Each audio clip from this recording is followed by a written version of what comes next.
حينما حل البلاء جئت إليك ذليلا أناجي، من لي غيرك ربي يسمع مني شكواي؟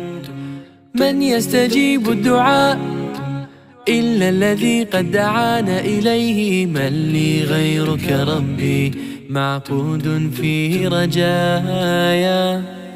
لا تعاملني بذنبي يا جواد يا كريم.